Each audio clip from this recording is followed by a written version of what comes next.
I grew up in a house that looked perfect from the outside, the kind people admired when they drove past on Willow Creek's quiet streets. White picket fence, freshly painted shutters, a swing in the backyard that creaked in the wind. To everyone else, it was a dream. To me, it was a prison. I was 7 when I realized the walls weren't just enclosing our home, they were enclosing me. My stepmother, Vivian, always had a smile ready for anyone who looked, but it never reached her eyes. Behind closed doors, her smile became something sharp, like the tip of a knife. She had rules for everything. My clothes had to be folded in a certain way. My books had to sit in perfect stacks. Even my handwriting had to be straight and tidy, or I'd hear about it for weeks. My father, Martin, was quiet, soft-spoken, and gentle in his own way. But when Vivian yelled, he looked away or convinced himself it was discipline.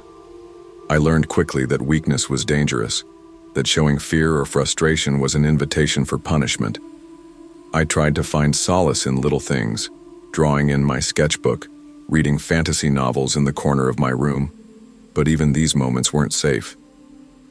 Vivian would peek in unannounced, scrutinizing every line I drew, every word I wrote, every crease of paper. One afternoon, I found her standing in my doorway, tapping her fingers against her chin as she said, "You really think anyone would admire this sloppy work? You're wasting your time." I nodded silently, swallowing tears, and went back to staring at the blank page. School wasn't an escape either. Sleepovers were forbidden, friends were discouraged. If I tried to sneak a phone call or even pass a note to someone in class, I was met with weeks of silence or a sharp slap that left my cheek stinging. I learned to move through life carefully, avoiding any misstep that would set Vivian off. I memorized her moods like a map, always plotting a path that kept me alive under her gaze. The nights were the worst. I'd lie awake listening to the wind press against the windows, imagining it was whispering with Vivian's voice, warning me of failure. I would sometimes sit at the edge of my bed and trace my fingers along the cover, willing myself to feel brave enough to escape. I didn't know how then, but I knew I couldn't stay forever. It all came to a head one rainy October evening. I had tried to call my friend Jenna secretly, just to hear a friendly voice. Vivian found out. The yelling started as soon as I stepped into the kitchen. Pots clanged, doors slammed, and my heart hammered against my ribs like it wanted to escape.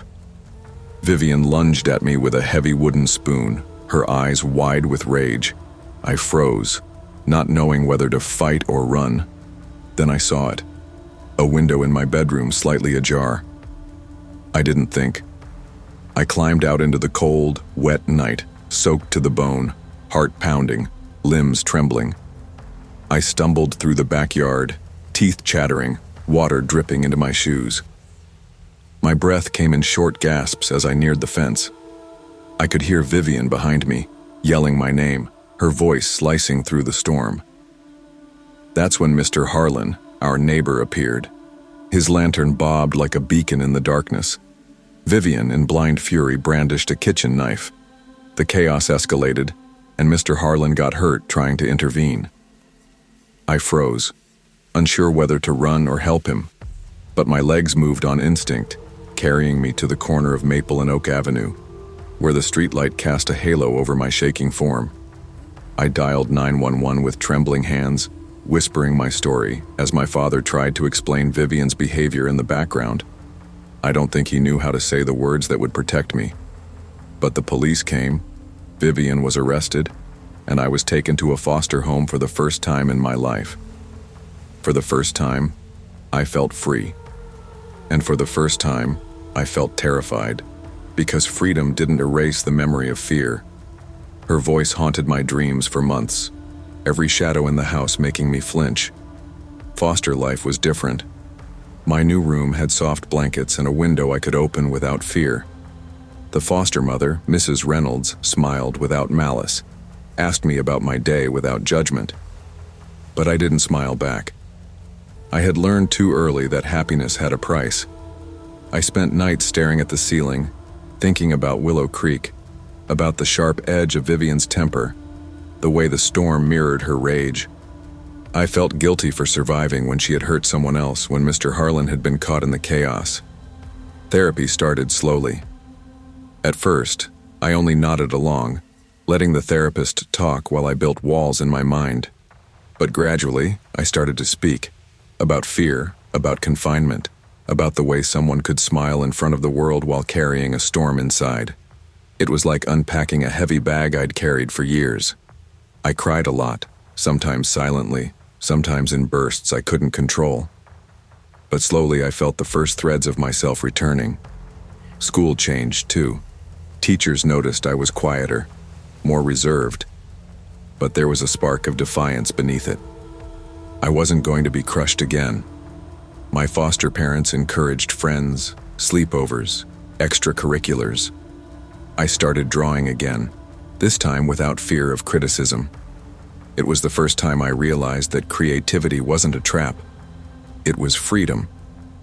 Even years later, the lessons Vivian left weren't easy to shake. I would pass a window with sheer curtains swaying in the wind and feel that familiar knot in my stomach. But each time I reminded myself, I was safe. I was allowed to exist. I had survived, and surviving was a choice. Time passed, and I learned to navigate life with caution, but also courage. I graduated high school with honors, earning a scholarship to a state university. Living in the dorms was terrifying at first. I was unused to trust, but I learned to meet it with boundaries. My nightmares persisted, especially when it rained or the wind pressed against windows. Yet the more I reclaimed small freedoms, the less power the past held. I still visited therapy, more by choice than by necessity. I learned the language of fear, of manipulation, of control. I started volunteering at a crisis center for kids escaping abuse. I saw myself reflected in their eyes, in their trembling voices, in the way they flinched at loud doors. I could teach them strategies I had learned the hard way, how to set boundaries, how to call for help, how to survive. Despite progress, family visits were complicated. My father had remarried since Vivian's arrest. He tried, in his quiet way, to repair our bond. Sometimes I accepted his presence. Other times I couldn't bear the memory of him looking away as Vivian hurt me. My anger was a shadow I carried into adulthood, but I learned that forgiveness didn't mean forgetting. It meant reclaiming power over my emotions. College brought new friendships, new independence. I started writing short stories, sometimes loosely inspired by my experiences, sometimes pure fiction. Writing became a way to process fear and reclaim narrative control. I realized that storytelling was a weapon against silence, a shield against memories that tried to suffocate me. I met people who never judged me for flinching when a door slammed, who never criticized my perfectionist tendencies, who never asked why I spent extra time checking locks. They didn't try to fix me. They let me heal at my own pace. I learned the difference between love that supports and love that confines. One evening, back in Willow Creek for a brief visit, I walked past the old Thompson house. It looked smaller somehow, less intimidating from the sidewalk. I remembered climbing out of my bedroom window, the rain soaking through my hair, the terror in my chest as I ran. The memories were sharp, but they no longer controlled me. I had survived them. I found courage in reflection. I realized that fear could teach as much as it could harm. Vivian had tried to convince me that my choices didn't matter, that my voice was irrelevant. Yet every choice I had made to protect myself, every whispered phone call, every quiet defiance had led me here, alive, stronger, capable. The house was a lesson in vigilance, yes, but also in resilience. Therapy helped me see the subtle dangers of manipulation and control. I understood that abuse wasn't always visible. It often wore a smile, carried a kind word, or hid behind normalcy. Recognizing the signs meant I could protect myself in the future. I started mentoring teens in similar situations, showing them how to navigate fear, how to trust cautiously, and how to reclaim life even after trauma. My experience gave me perspective, and perspective gave me purpose. The girl who once flinched at every shadow now had a voice that others listened to. By my early 20s, I had a life of my own, A small apartment, a job I loved, friends who were family. I still remembered Willow Creek, still carried the lessons of fear and courage, but I no longer let shadows rule me. I could sleep through storms, open windows, and move freely in my space. My past was a teacher, not a jailer. One afternoon, a storm rolled in. Rain pelted the windows, and the wind whispered against the walls. I paused for a moment, feeling the old familiar tension, then laughed softly at myself. I was no longer the child who climbed out of windows to escape. I was a woman who had survived, who had learned, who had reclaimed life. I thought about Clara, the girl I had been. Brave, terrified, resilient. I thought about Vivian, about the lessons she had imposed, and about the neighbors, the strangers, the helpers who reminded me that safety was possible. Most importantly, I realized that even in darkness, there is a path toward light. It might be narrow, wet, and treacherous, but it exists, and survival is its own kind of freedom. Life often hides danger behind smiles and perfection, and fear can take root in the most familiar places. Yet courage is not the absence of fear. It is the choice to survive, to reclaim your voice, and to find freedom even after trauma. True strength is learning to protect yourself, trust wisely, and never let the shadows of the past define your future. I grew up in a house that looked ordinary from the street, with beige siding, a neatly trimmed lawn, and a mailbox that always had fresh flowers in the pot next to it. To anyone passing by Ashwood, Oregon, it was a picture of suburban normalcy. But inside, it was nothing like normal.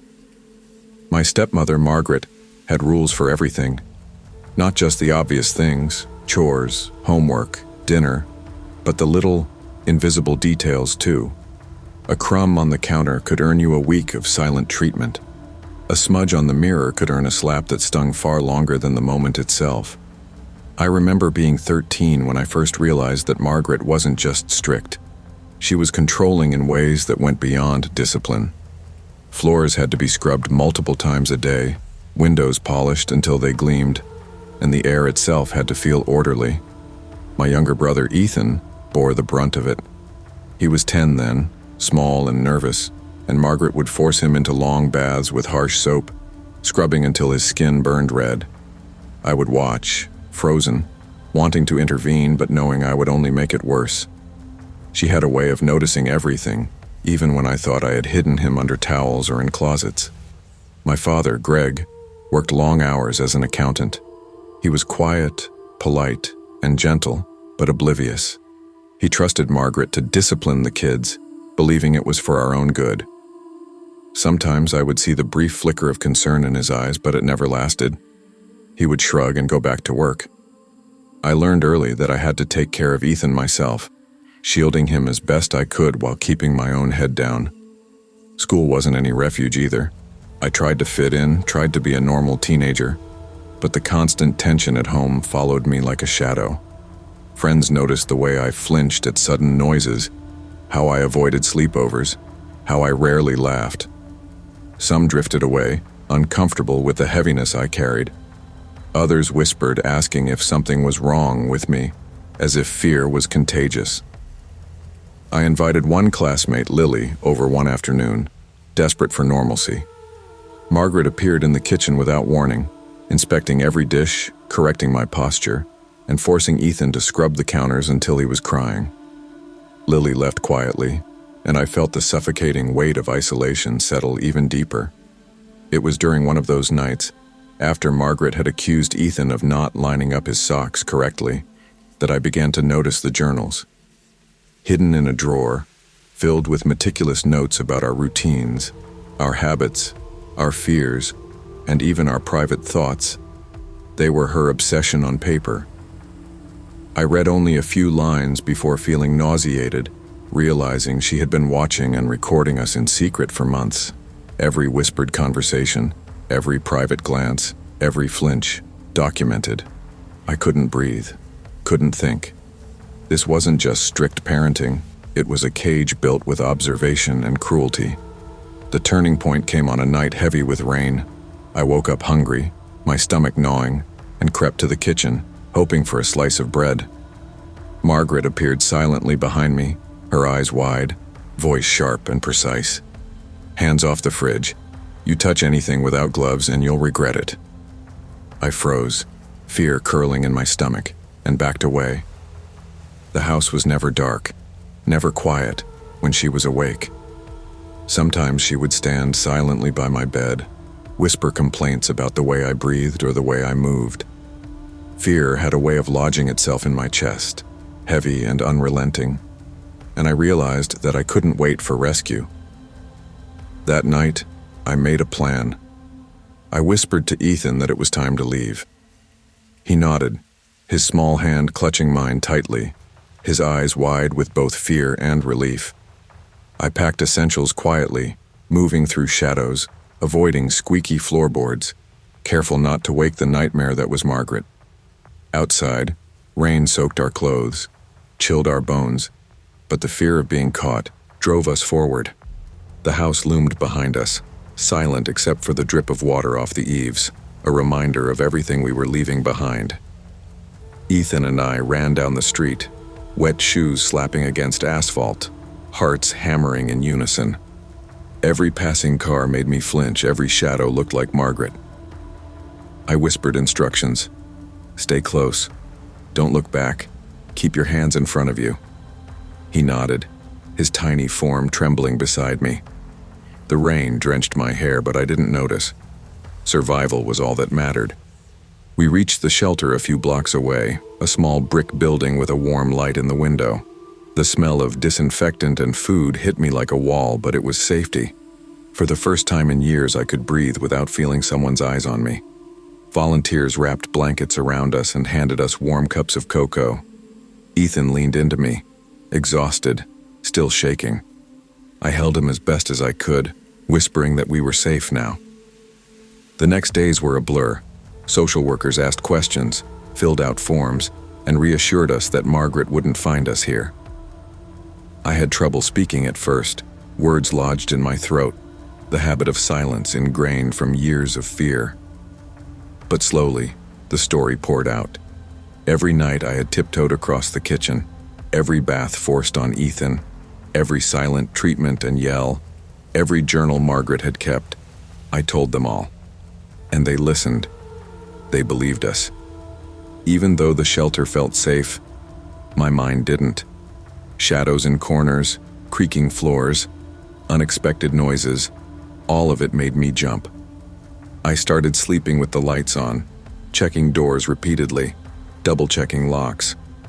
It was a small comfort, a way to reclaim some control. I didn't know if I would ever fully shake the habits Margaret had forced into me, but I had survived, and that counted for something. Therapy started slowly. At first, I only nodded along, letting the counselor speak while I built walls inside my mind. But she was patient, never forcing, never judging. I began to talk. About Ethan, about fear, about the silent terror that had followed me for years.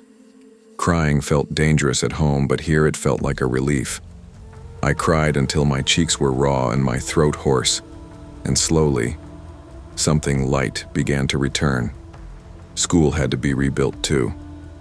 Teachers noticed my withdrawn nature, but also the spark that refused to die, the quiet defiance beneath the fear. I started connecting with classmates, cautiously at first. I learned that friendships could exist without fear, that laughter didn't have to be punished, that meals didn't have to carry terror. These were small victories, but in a life built on silence and control, small victories were everything. Even in the safe environment of the shelter, I couldn't forget Margaret. Her voice echoed in my mind, her eyes watching from every corner, her journals documenting us.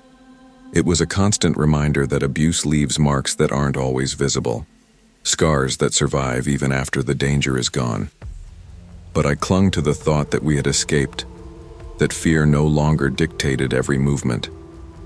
Weeks turned into months. Ethan and I were placed in a foster home that smelled faintly of vanilla and pine cleaner, where the rules were fair and gentle. My foster parents never peeked over my shoulder, never criticized every word I spoke. For the first time, I could relax in my own skin. breathe without calculating what might set someone off, and even laugh without guilt. Therapy continued, and I started to understand the subtle mechanisms of control and fear that Margaret had imposed on us. It wasn't just the yelling, the punishments, or the journals. It was the constant surveillance, the manipulation, the uncertainty. Every action was monitored, every choice questioned. I realized that freedom was more than just physical escape. It was reclaiming my mind, my sense of agency, and my right to exist without fear. School became a place of gradual reintegration. I started joining clubs, attending study groups, and even volunteering at the library. I built friendships slowly, testing boundaries, learning trust in increments. Some days were easier than others, and sometimes the memories would hit hard. A sudden wave of fear when a door slammed or someone moved too quickly behind me. But I reminded myself that I was no longer at Margaret's mercy, that safety was not a fluke. Writing became my refuge. I filled notebooks with stories, often loosely inspired by my experiences, sometimes entirely imagined. Each page was a small act of control, a reclaiming of narrative that Margaret had tried to take from me. Words became armor, and slowly I began to see myself as more than a victim. I was a survivor, a protector, a sister, a young woman reclaiming life she had been denied. High school graduation came, and with it, the possibility of independence. I moved into a small apartment with Ethan, working part-time and saving every dollar. The world felt enormous, frightening and exhilarating all at once. Every sound in the apartment, creaking floorboards, the hum of the fridge, made me pause. Sometimes I jumped at shadows, scanned rooms for hidden observers, and double-checked locks more times than necessary. It was habit, but it was also survival. I began helping other teens who had experienced similar abuse. Volunteering at crisis centers, mentoring younger kids, teaching them how to assert boundaries, how to trust carefully, how to survive when the world feels hostile. Sharing my story became a tool, a shield for others who felt powerless. And through their courage, I found more of my own. Returning briefly to Ashwood one fall, I walked past my old house. It looked smaller somehow, ordinary, mundane. I remembered nights spent crouched under blankets holding Ethan, listening to Margaret's footsteps and breathing. The memories were sharp, but they no longer controlled me. I could look and not flinch. I could breathe and not panic. I had survived, and that meant I could live. By my 19th birthday, life felt steady for the first time. A small circle of friends, a part-time job I loved, nights that weren't haunted by fear. I still carried lessons from my past, caution, vigilance, empathy, but they were no longer chains. Shadows no longer dominated my days. I had reclaimed my life. Sometimes I still see fleeting reminders, a harsh tone in someone's voice, a polished floor, a journal left open. But now I recognize them for what they are, moments to navigate, not moments to cower. I learned that freedom is not granted. It is taken, fought for, and nurtured. I learned that courage doesn't erase fear, but it allows you to act despite it. And most importantly, I learned that abuse does not define you. Surviving it, reclaiming yourself, and protecting those you love does. Abuse often hides behind normalcy and smiles, leaving invisible scars that linger even after escape. But survival is an act of courage, and reclaiming life is a process of persistence and self-respect. True freedom comes from recognizing danger, trusting wisely, and choosing to live boldly despite past trauma. Courage isn't the absence of fear, it's acting in spite of it, and creating a life that fear cannot dominate. I had been looking forward to the sleepover at Clara Benson's house for weeks. 17 and desperate for normal teenage fun, I packed my bag with snacks, a flashlight, and a notebook I sometimes doodled in when nervous. Clara's house on the quiet streets of Briarwood, Maine, had always seemed welcoming from the outside. White clapboard siding, neatly trimmed hedges, and a small porch swing that swayed even without a breeze. Her mom, Vivienne, was always polite and cheerful, while her stepdad, Robert, had a calm, approachable manner. But there was something off. I couldn't explain it exactly, not yet. It wasn't Vivian or Robert. They seemed genuinely nice. It was Derek, Clara's older brother. He had been away for months at a juvenile facility, and since his return, the house felt tense, unpredictable. He didn't smile much anymore, and his eyes carried something that made me instinctively shrink a little whenever he entered a room. The evening started normally enough. Clara and I sprawled on her bedroom floor, whispering and giggling over shared secrets and plans for school, snacks scattered between us. Outside, October winds rattled the windows, shaking loose leaves from the trees. I tried to push the uneasy feeling away, telling myself it was just the stormy night and the creaking old house. But I noticed Derek leaning in the doorway, arms crossed, silent, observing every movement. I caught Clara glancing nervously at him too, but we both pretended it wasn't bothering us. Vivian came in with 2 mugs of hot chocolate, smiling. "Girls, don't stay up too late," she said cheerfully. But even her voice carried a stiffness, a hint of tension that didn't belong in her usual warmth. Derek didn't respond, just stared at us with that quiet intensity that made the room feel smaller, heavier. I tried to focus on the chocolate, swirling the whipped cream into my drink, but I couldn't shake the sensation that something was about to go wrong. By the time night fell and the fog rolled in, thick and heavy across the streets, the atmosphere had shifted. Shadows clung to corners, every thump or creak in the house amplified. Derek remained in the background, silent but watching. I kept glancing at the door, imagining it swinging open at any second. Clara noticed my unease and whispered, "I hate how he's just there, watching." I nodded, trying to smile, but it felt hollow. There was no way to know how long the silence would last before it broke. It did, abruptly. Derek stormed into the living room, yelling at Clara over a small argument about money. It wasn't the conversation itself, but the way his anger escalated, fast, unpredictable, dangerous.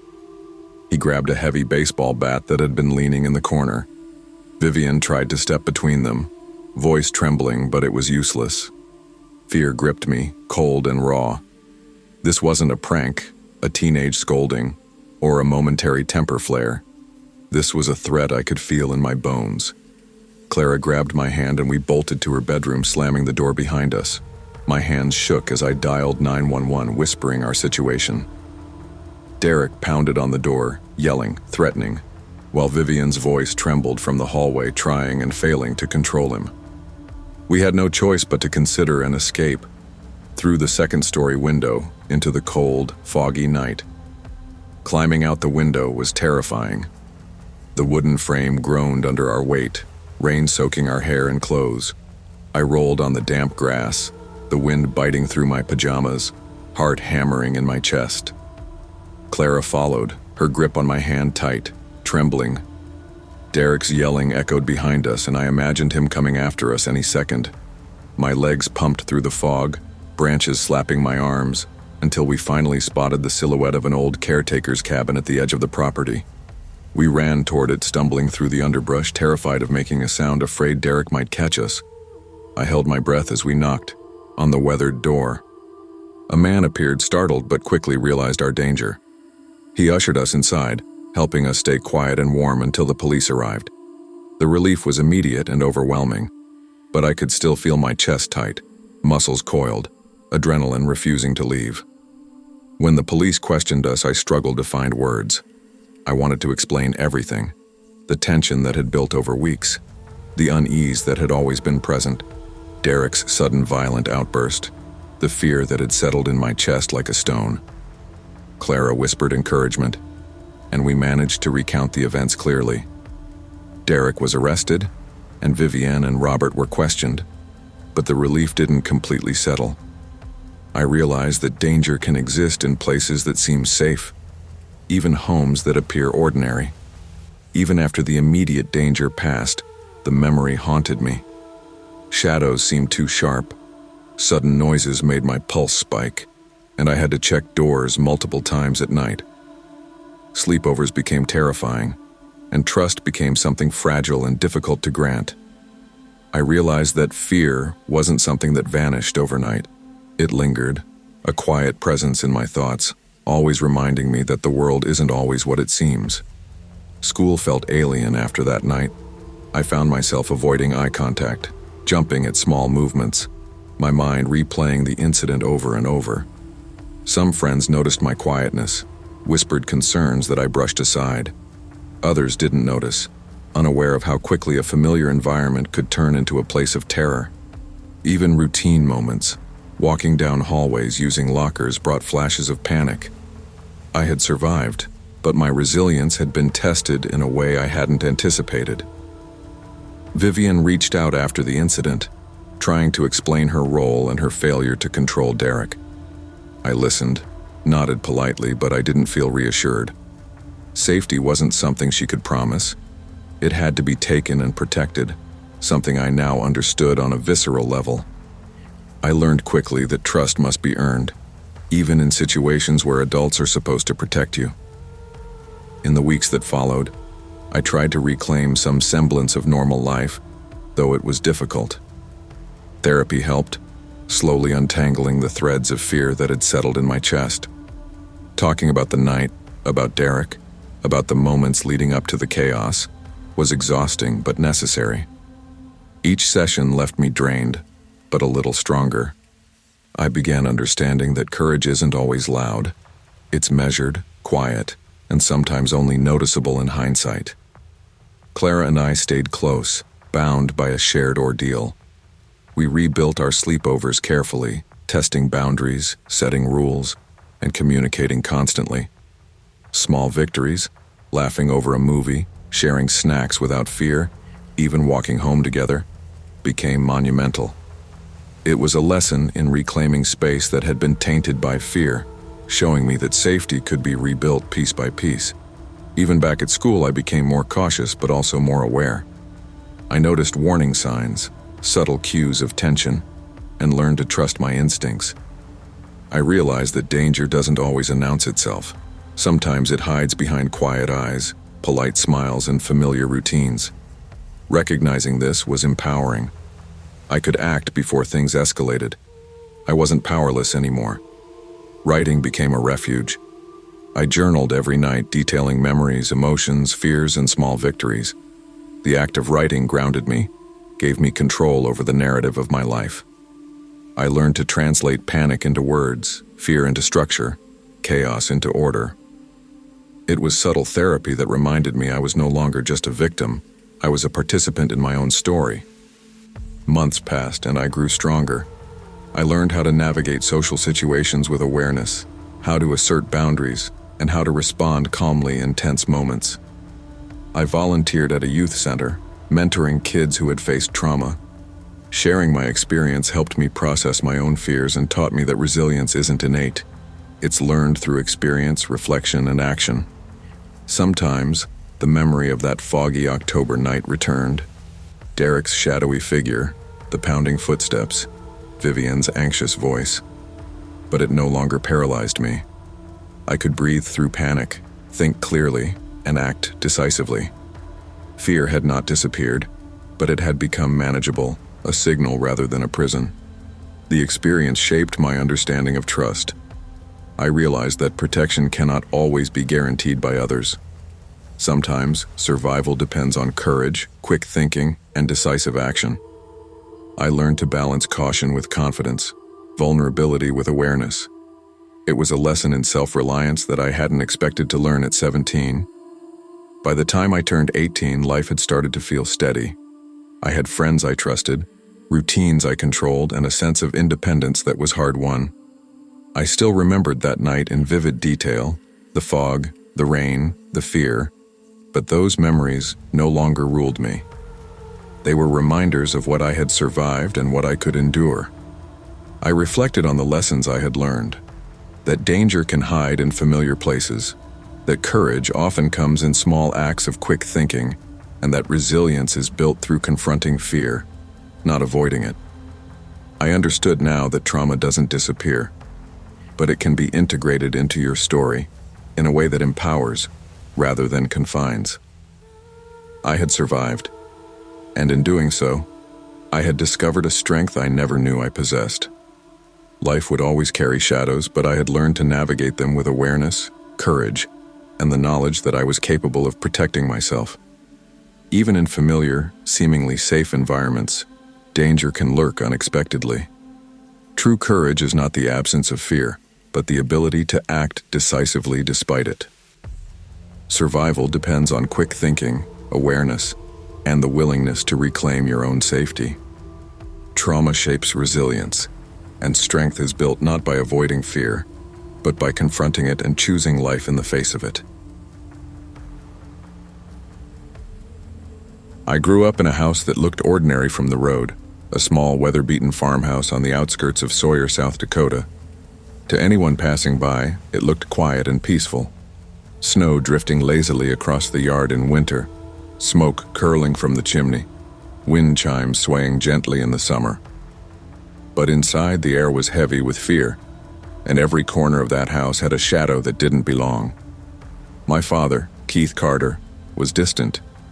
He worked long hours at a local factory, but when he came home, the smell of alcohol clung to him, and he sank into the worn recliner as if the world could leave him alone if he ignored it long enough.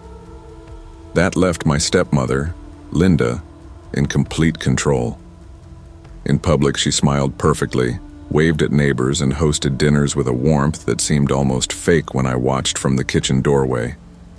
At home, she ruled like a tyrant. Minor mistakes, leaving a plate in the sink, a wrinkled shirt, a smudge on the window, could earn us punishment. Yelling, slaps, or sometimes being locked in the freezing garage for hours. From as early as I could remember, fear was a constant companion. I tried to keep Sam, my younger brother, and Rosie, my little sister, safe, shielding them as best I could. But there were days when even I felt helpless. Linda's punishments escalated over the years. She burned my arm with cigarettes once because I moved too slowly folding laundry. She shoved me into dark closets to punish me for minor things, like whispering to Rosie about school. Those hours felt eternal, the black walls pressing in, my body shaking, and my mind screaming for freedom. I found small ways to reclaim a sense of control. I hid snacks, wrote letters to my pen pal under the bed, and snuck outside for brief walks when Linda wasn't watching. Each time I felt the snow crunch beneath my feet or the wind on my face, I felt a small flicker of freedom. But it was always temporary. Linda's eyes seemed to be everywhere, and her punishments reminded me that even the smallest acts of independence carried risk. One night in January, the cold wind howling through the broken window seals, Linda discovered my hidden letters. I had just tucked them into the back of a kitchen drawer, thinking no one would notice. But she did. She tore the papers from my hands, reading aloud in a voice sharp with fury. "You think you can hide things from me?" she hissed, throwing the letters to the floor. "You're worthless. You're nothing without me." Sam and Rosie huddled behind the couch, silent and trembling, while Linda's yelling filled the house. I tried to calm her, to explain, but her fury only increased. She slammed doors, kicked chairs, and threw objects across the room. My heart pounded so hard I thought she would hear it. In that moment, I realized we couldn't wait for help. If we stayed, the night would end with more than bruises. We had to act. I whispered to Sam and Rosie, voices shaking. "We're leaving tonight. We can't stay here anymore. Grab your warm clothes and whatever you need. We have to be quiet." Their wide eyes met mine. Trust and fear mixed in equal measure. I helped them pack silently, socks, jackets, a few blankets, and wrapped my arms around them as the wind bit at our fingers. We waited until Linda went into the kitchen, muttering to herself, then crept out the back door. Snow crunched beneath our bare feet, icy and biting, but the fear of being caught was worse than the cold. I held Sam's hand, pulled Rosie close, and guided them across the frozen yard. Each step was a battle with my panic, but also a small triumph. We were running toward freedom. The night was bitterly cold. Snow drifted across the fields, frosting the bare trees, and the wind cut through our jackets as if it knew we were escaping something. My lungs burned, my fingers were numb, and my mind raced with fear. fear that Linda or my father might notice and come after us. I whispered instructions constantly. Keep close, don't make noise, don't stop moving. Sam shivered, teeth chattering, but I couldn't slow down. We're almost there, I told him, even though I wasn't sure. Rosie clutched my arm, trembling, and I could feel her fear as if it were my own. Every shadow seemed alive, every branch a hand reaching for us. My mind ran scenarios, imagining being caught, imagining Linda's face twisted in fury. But the thought of staying trapped in that house was worse. Eventually, we spotted the glow of a gas station down Route 18. Relief washed over me like heat, though my legs refused to slow. We stumbled through the parking lot, snow melting into our shoes, and the attendant looked up from his coffee, alarmed. "What's going on?" he asked. I barely managed words. "Please, help. We need the police." Sam and Rosie were both crying now, clutching blankets I had pulled from the house. The attendant quickly called 911, ushering us inside, where warmth met our frozen bodies. The officers arrived within minutes. Linda and Keith were arrested, and for the first time I felt a strange mix of relief and guilt. Relief that we were safe, and guilt for the terror that had unfolded in our home over the years. I realized that the house, the place that had been my prison, was finally empty of their control. Even after that night, the fear didn't leave immediately. Nights were the hardest. I would wake up drenched in sweat, convinced I heard Linda's voice calling me from the dark, or her steps on the porch. Therapy began slowly, helping me untangle the years of fear, mistrust, and hypervigilance that had embedded themselves in my mind. I learned that trauma isn't something that simply disappears. It lingers, like frost in a dark corner, waiting for warmth to melt it away. School was another adjustment. Friends noticed my quietness, my sudden flinches at loud noises, and my careful observation of people around me. I tried to explain, but words often failed me. Instead, I learned to navigate social spaces cautiously, observing before speaking, testing trust in small increments. I couldn't erase what happened, but I could protect myself from it continuing. Small acts became victories, allowing myself to eat without fear, sleeping with the lights off, trusting a teacher to notice if I needed help. Every day, every act of courage reminded me that I had survived. That survival was not just physical, it was mental, emotional, and moral. I realized that freedom wasn't given. It had to be taken, fought for, and protected. Over time, life in foster care offered a strange sense of safety.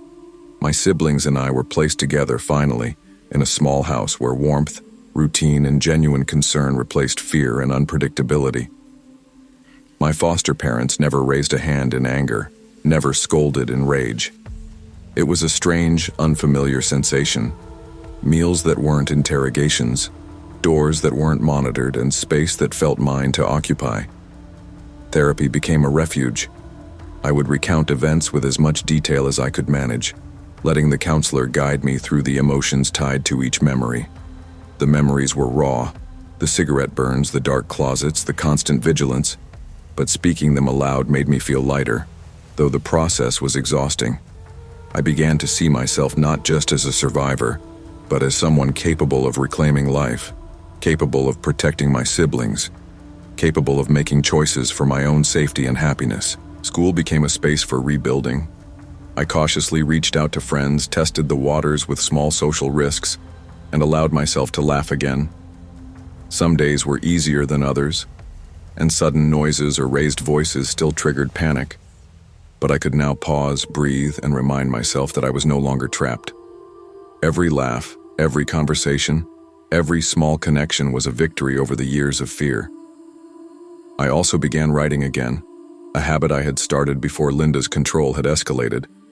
Words became a sanctuary. I poured my anger, my fear, and my triumphs into pages that no one would read but me. Each sentence was a reclaiming of control, a declaration that my voice mattered. It was therapy in its purest form, and it strengthened me for the battles of recovery still ahead. The following years were slow, deliberate work.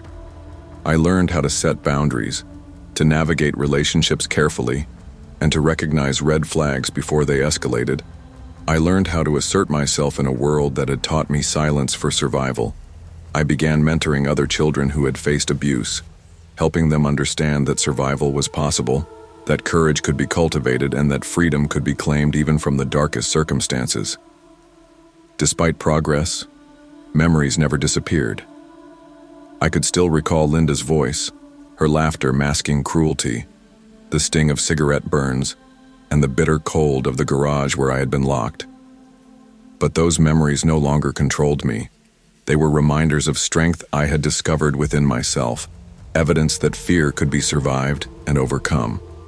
I also grew protective of Sam and Rosie, making sure that they never experienced helplessness in the same way. Our bond strengthened as we rebuilt trust in each other and the world. The experience taught us all the importance of vigilance, care, and mutual support. By the time I was 18, I felt like a different person. A survivor, yes, but also someone who had reclaimed life in a way Linda could never take from me. I could sleep through the night, laugh without fear, and plan for a future not dictated by terror. I was independent, cautious, and aware, but free in ways I had never imagined as a child. Reflecting on our journey, I realized that courage is not the absence of fear, but the ability to act despite it. I had faced cruelty, danger, and betrayal, yet I had protected my siblings, acted decisively, and survived. Trauma does not vanish, but it can shape resilience, awareness, and strength that carry into adulthood.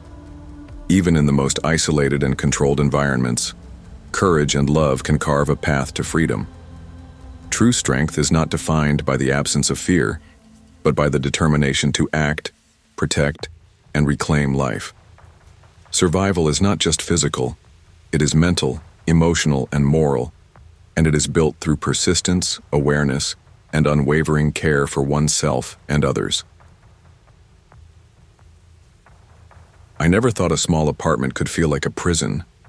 Looking back, I should have seen the signs long before I moved in with Veronica, Clara's stepmother.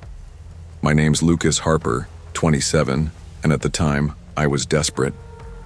Clara was pregnant with our first child, and I had just lost my job at the shipping company I'd worked at for 5 years.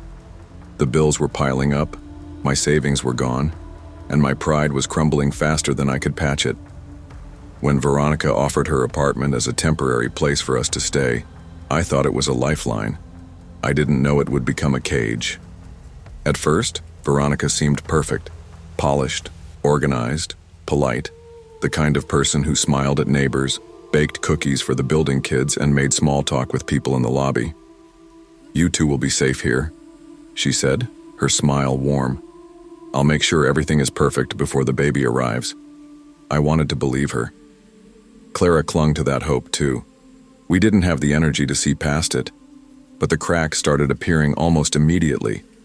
I noticed the way she watched me when I cooked, as if every motion was a test. "You're using too much oil," she said one morning, eyebrows raised. "We don't want the place smelling like a diner." I laughed it off, trying not to let it sting, but the laughter never reached my eyes. Soon, every action had rules, every decision a hidden judgment. She scrutinized the way I spent money, insisting I save receipts and justify purchases. She criticized the way Clara moved through the apartment, the way she folded laundry, even the way she spoke. It wasn't loud. It wasn't overt abuse. It was subtle, almost invisible to outsiders, but sharp enough to make me feel small every single day. I started second-guessing every move. I hesitated before saying anything to Clara in the living room, afraid her stepmother would overhear and decide I wasn't fit to take care of my family. Sleep came in short bursts, often interrupted by the tension in the apartment. I wanted to protect my family, but I felt trapped. One evening, she handed me a set of envelopes. "I need you to deliver these for me," she said, voice calm, eyes steady. I looked at the addresses. They were scattered around the city, all to people I didn't know, all in neighborhoods I would have avoided. "Are you sure about this?" I asked, unease tightening my chest. She gave me that same smile that made my stomach twist. "If you love Clara, you'll do it. Don't test me, Lucas." That night, as I drove through the foggy streets of Brighton, the weight of her words pressed down on me. I realized her control extended beyond the apartment. It reached my every choice, my every breath. Living with Veronica became a daily exercise in tension management. I learned to tiptoe around her moods, to guess her expectations, and to punish myself for minor errors before she had the chance. One evening, she left a note on the kitchen counter. "You didn't clean under the sink. Pay attention." Simple words, but they carried the weight of a storm. Clara tried to reassure me, saying, "She doesn't mean it like that." But I could feel the cold, calculated way she watched us, always measuring, always judging. Her manipulation wasn't just emotional, it was strategic. She would insist I take on side jobs for her, claiming it was to prove responsibility. Most of them were harmless, like carrying packages or running errands, but others were questionable. I remember the night she handed me a small box and told me to drop it off at a warehouse district on the outskirts of the city. "Be back before midnight," she said, lips tight. No excuses. I hesitated, feeling the familiar pit of fear in my stomach. Clara pleaded with me to be careful, and I promised I would. The streets were slick with rain, fog curling around streetlights, making the world look like a ghost town. On my way, I stumbled upon a violent confrontation outside a cafe. A man screaming, another shoving him to the ground. I froze, heart hammering. The incident rattled me, but I kept moving, adrenaline and fear driving me forward. Veronica's words echoed in my mind. No excuses. When I returned, drenched and shaken, I confronted her. "This isn't safe. I can't keep doing these things." Her reaction was immediate, a sharp look, the tiniest twitch in her jaw like a trap snapping closed. "Excuses," she said coldly. "You either do what's asked or you fail your family. Choose." For the first time, I felt rage welling up behind my fear. I stood my ground, my voice trembling but firm. "I'm done letting fear control my life. We're leaving this apartment if you can't respect boundaries." She blinked, then left in a huff, slamming the door behind her. Silence. Peace. And yet, even relief came with anxiety. I knew the scars she left in our minds wouldn't disappear overnight. Weeks passed.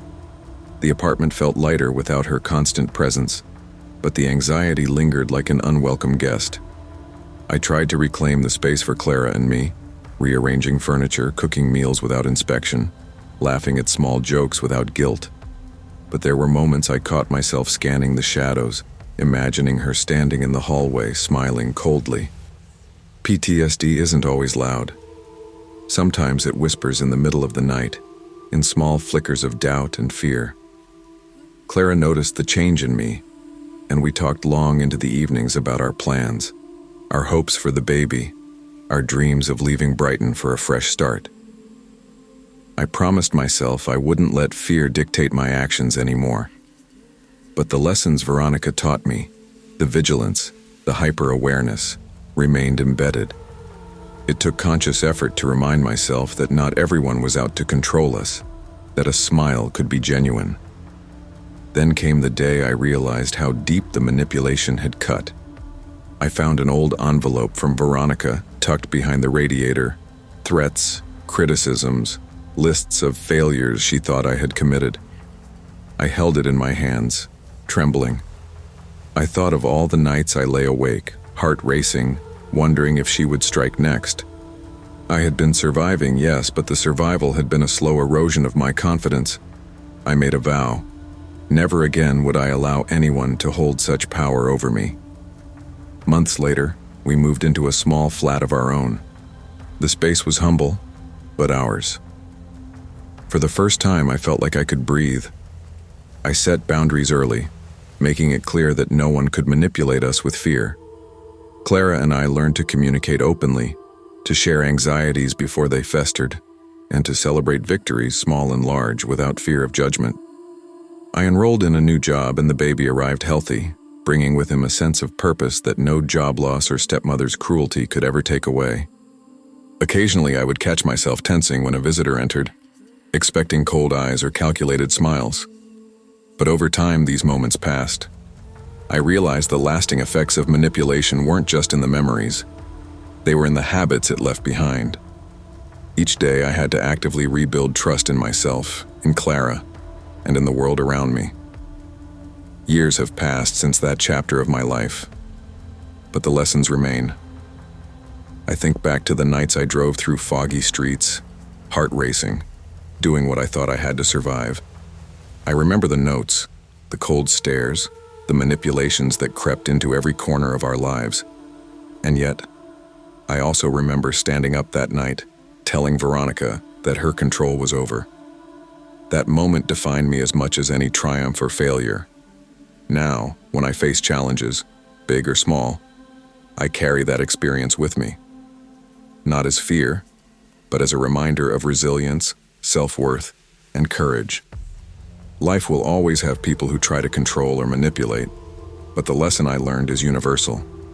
Freedom begins with setting boundaries, even when it terrifies you, and protecting those you love requires both vigilance and courage. Control and fear can take root anywhere, but acknowledging them and asserting your independence is the first step toward reclaiming your life. True strength isn't never being afraid. It's standing firm despite that fear, and teaching those around you the power of respect, dignity, and boundaries. I never thought I'd feel older than my years at 17, but after Mom died, that was exactly who I became, the stand-in parent for Eli and Noah. Our house in Riverton had always been lively, the kind of place where laughter echoed through the halls, and even small arguments over toys or cereal boxes felt normal.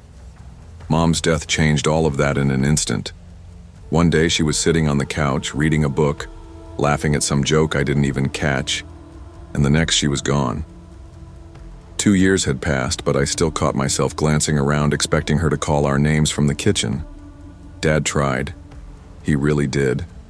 He took on more shifts at work, tried to cook sometimes, and reminded us he loved us. But grief had a way of burying him, leaving the house quiet in a different kind of way.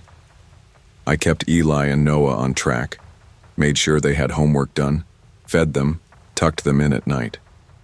Sometimes I'd lie awake after they fell asleep, staring at the ceiling, thinking I was holding it all together, but inside, I was breaking in pieces. Then Lena came. She wasn't abrupt or cruel at first. She smiled too much, wore perfume that smelled like fake vanilla, and laughed a little too loudly at Dad's jokes. I tried to be polite. I wanted to like her. I wanted everything to be normal again. But I knew, deep down, something didn't fit. Lena's eyes lingered too long on locked drawers. She appeared in rooms without explanation, standing silently, as if she were observing me, Eli, and Noah like specimens in a cage. One night I found her leaning against the wall outside Eli's room. He was playing with his blocks quietly. She didn't move, didn't blink, just stared. "Maya," she said finally, voice soft, almost sweet. "Why do you let him make such a mess?" I stiffened, my stomach twisting. "It's just blocks," I said. "He's 2. He's learning." She smiled. "Too wide, too fixed. Learning doesn't excuse chaos," she said, and for a moment I froze under her gaze. I tried to tell Dad. "He's just adjusting," he said when I brought it up, and I could see him trying to balance caution with trust. "Give her time, Maya. She's just trying to fit in." I nodded, but inside I already knew. Time wouldn't make this okay. Time wouldn't make Lena less invasive. I started noticing little things she left around. Sticky notes in books, lists in drawers, always observing, always cataloging. Every step I took felt watched. One afternoon, while tidying Noah's toys, I found a small notebook hidden behind his building blocks. Scribbled on every page, repeatedly, were lines describing what I did each day, what I said when I went to bed. My chest tightened. Lena wasn't just meddling, she was planning, recording, waiting. I stuffed the notebook into my backpack, my hand shaking. I had to keep it hidden, at least until I could figure out what to do. That night, Eli cried after a minor accident with a cup of milk. Lena came into the room silently, towering over him. Her shadow fell across his tiny body. "Stop whining," she whispered. He flinched and began crying harder. I couldn't stand it. My hands shook as I pulled him close. She didn't say a word. She just looked at me and then left, smiling that same frozen smile. I lay awake that night thinking, how do you fight someone who smiles while hurting the people you love? How do you make your father see what you already know? Over the next few weeks, the tension became unbearable.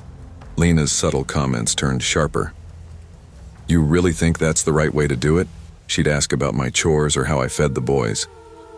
When she wasn't speaking, she was watching, leaning casually against door frames, standing too close when I passed, eyes cold and unblinking. Even when she pretended to help, there was always a glint in her eye, a sense that she was testing me, measuring me, trying to see how far she could push. One night I caught her standing over Eli while he slept. I froze in the hallway, heart pounding. She didn't notice me at first. Then her head turned slowly, and she smiled, soft, sweet, but empty. My chest constricted. I wanted to scream, but my voice felt trapped behind my teeth.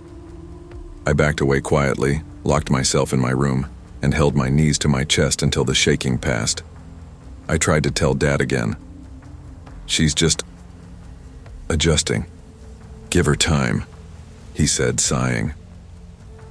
I saw his eyes flicker with doubt for a moment, but he looked away too quickly, like he didn't want to face it. I stopped talking to him about it after that. If he wouldn't see it, I'd have to protect my brothers myself. I began taking precautions, locks on doors, lights on at night, checking the house before bedtime. Even then, Lena found ways to unsettle us. She would move objects, leave little notes criticizing how we lived. She would comment on how I slept, how Eli laughed, how Noah stacked his toys. It was constant, relentless, and invisible to anyone else. I could feel my mental space shrinking, like I was trapped in a cage I couldn't escape. Then came the day I saw her checking the locked drawers. She wasn't pretending anymore. Her fingers lingered over the safe in Dad's room, whispering to herself. I froze, unsure if I should confront her or stay hidden. "Maya," she said suddenly. "Did you see that?" I shook my head. "I was just looking for blankets," she added, her voice too calm, too rehearsed. She smiled and walked away, but I knew the lie was as thin as paper. I started documenting everything. Notes, photos, times, conversations, anything that might convince Dad that Lena wasn't harmless. I even found small recordings of her muttering things under her breath, almost like she was practicing a script. The air in the house felt suffocating, and even when she was gone, her presence lingered like a shadow. One evening, after an incident with Eli where she raised her voice, I decided enough was enough. I collected my evidence and went to Dad. I laid everything out, the notebook, photos, recordings, all the little patterns that added up. He looked through them silently. Expression, unreadable. Then for the first time I saw understanding. I had no idea," he said finally. And that night, Lena left abruptly. Even then, though, peace didn't come immediately. The house felt empty but tense, like the air itself remembered her. Eli and Noah still flinched at shadows. I woke in the middle of the night, convinced I saw her in the hallway. I learned quickly that escaping her presence wasn't just physical. The trauma had rooted itself in our minds. Days passed, and slowly we began to breathe again. I watched my brothers closely, noticing when they laughed freely again, or when Eli started stacking blocks without fear. I kept locks on doors for a while, not because I expected Lena back, but because I had learned that vigilance was survival. The experience had changed me. I was no longer just 17. I was a protector, a guard of our small family unit. I also learned to trust my instincts. Before Lena, I often second-guessed my fears, thinking I was overreacting. Now, I saw that intuition is rarely wrong when it comes to people who aren't what they seem. I was careful, meticulous, and alert. Not paranoid, not anymore, just aware. Slowly, Dad began to understand too. He started asking questions, paying attention to patterns, listening to our stories instead of dismissing them. It was a small shift, but it made a world of difference.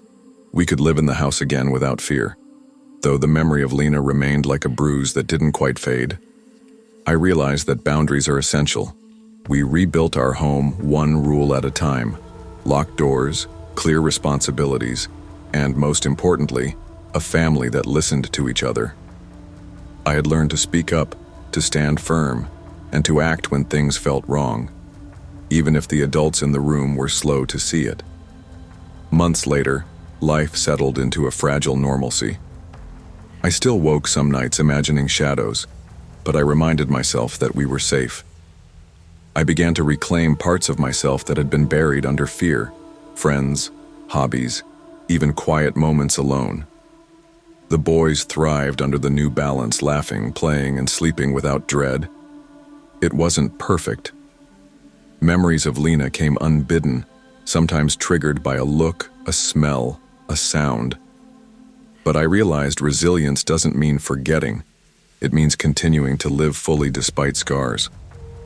My responsibility had once felt like a burden, but now it became a strength. Protecting my brothers taught me courage, patience, and the importance of boundaries. By the time I graduated high school, I had learned to recognize the subtle ways people manipulate and control. I became more confident, more aware, and more assertive. Dad had become a stronger presence, more attentive, and deeply grateful for the lessons we had all endured together. I knew some dangers are hidden behind polite smiles, and some harm is invisible until it escalates. But vigilance, love, and careful observation can protect you and those you care about. I had stared fear in the face, and though it left marks, it also forged resilience, courage, and an unshakable bond between my brothers and me. We had survived, and we would continue to survive. Not because life had been easy, but because we had learned to act, to trust ourselves, and to protect our own. True courage is not the absence of fear, but the strength to act despite it. Trust your instincts, set boundaries, and protect those you love. Darkness may hide behind familiar faces, but vigilance, love, and courage can illuminate the path to safety and resilience. I was 8 years old the first time I realized that my life didn't belong to me. Mom, Samantha Harper, was a force of nature, a former ballet dancer who had once dreamed of stages, applause, and touring the world. I adored her in pieces, the way her eyes lit up when she talked about dance, the softness in her voice when she corrected my posture. But most of the time, she was a storm I couldn't escape. She enrolled me in the prestigious Lyric Performing Arts Academy before I had even finished 3rd grade. I loved to dance, yes, but I also loved sleepovers, pancakes on Saturday mornings, and catching fireflies with friends. Those were luxuries I quickly learned weren't allowed. Rehearsals, private lessons, and auditions filled every corner of my day. "Every second counts, Isabel," Mom said constantly, her voice firm but gentle, the kind that makes you nod even when your chest aches. "Your future depends on your dedication."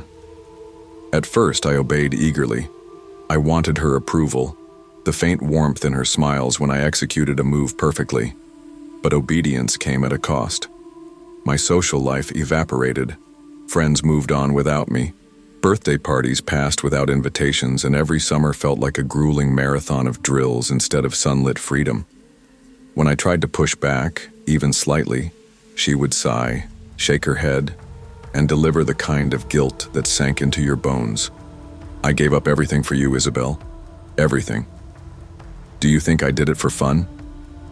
By the time I was 12, the rules had multiplied. Meals were meticulously measured, outfits dictated by what looked best on stage, and friendships approved by Mom's meticulous standards. Any deviation earned silent treatment, or worse, long lectures about sacrifice and commitment. I learned quickly that her love was conditional, measured by my obedience and performance. One afternoon, I begged her to let me go to a friend's birthday party.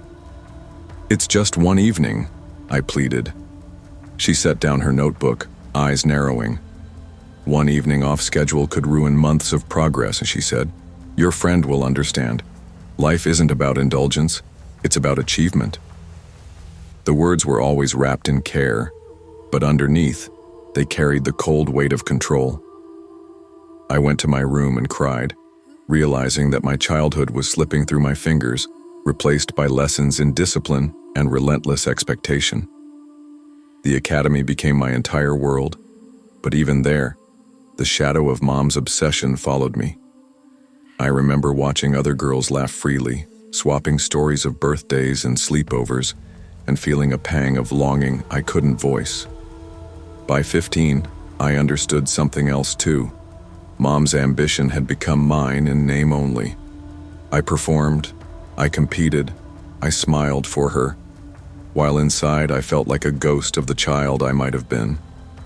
The first real crack in our carefully choreographed life came at 15, during a regional competition.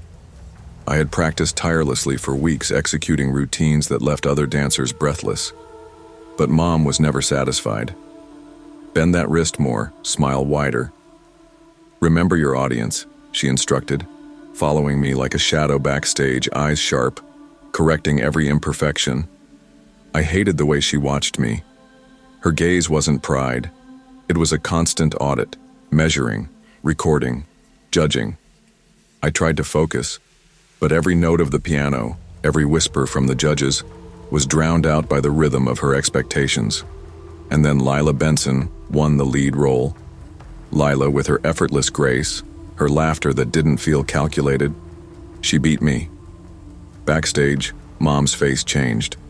The warmth vanished, replaced by something hard, tight, and unyielding. "This isn't acceptable," she muttered, more to herself than anyone else. "No one should take what's yours." Her hands, usually soft and guiding, clenched into fists.